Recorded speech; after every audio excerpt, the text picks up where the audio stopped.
Sous un autre angle avec Jean-François, on va se tourner vers Israël. Et Israël, qui a tellement 20 longueurs d'avance sur les autres pays pour la vaccination, parle maintenant de son plan de retour à la vie normale du gouvernement Netanyahou. Oui, Bruno, en date d'hier, il y avait 46 des 9 millions d'Israéliens qui avaient reçu au moins une dose de leur vaccin Pfizer. Et malgré tout, on sent un ralentissement dans la campagne de vaccination et le gouvernement veut convaincre les gens de recevoir leur dose. Et ça va se faire sentir dans la stratégie de réouverture. À compter de dimanche, tous les Israéliens vont avoir accès aux boutiques, aux centres commerciaux et aux musées. Par contre, les gyms, les hôtels, les piscines, les salles de spectacle et les cinémas vont être réservés à ceux qui ont reçu leurs 2 doses de vaccin. Et pour le prouver, ils vont devoir montrer leur carte verte, leur passe verte. Ça va être l'application du ministère israélien de la Santé. Pour ceux qui n'ont pas de téléphone intelligent, ils auront un certificat avec un code barre qui va être scanné à l'endroit désiré.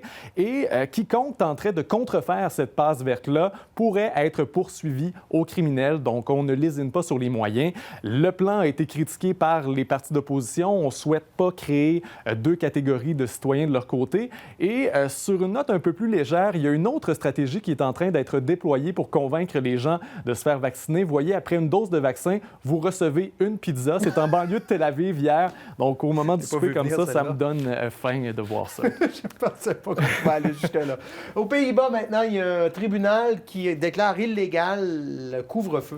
Oui, là-bas, le couvre-feu est en vigueur de 21h à 4h30 le matin depuis le 23 janvier dernier. Ça a donné lieu aux pires émeutes de l'histoire du pays depuis des décennies et un groupe appelé Vérité sur le virus a porté la cause en cours. Un tribunal de La Haye lui a donné raison aujourd'hui et dans la décision, on peut lire que le couvre-feu est une violation profonde du droit à la liberté de mouvement et à la vie privée. Le gouvernement a fait appel. Leur intention, c'est de maintenir le couvre-feu jusqu'au 2 mars prochain. Merci Jean-François. Bonne soirée. Bonne soirée.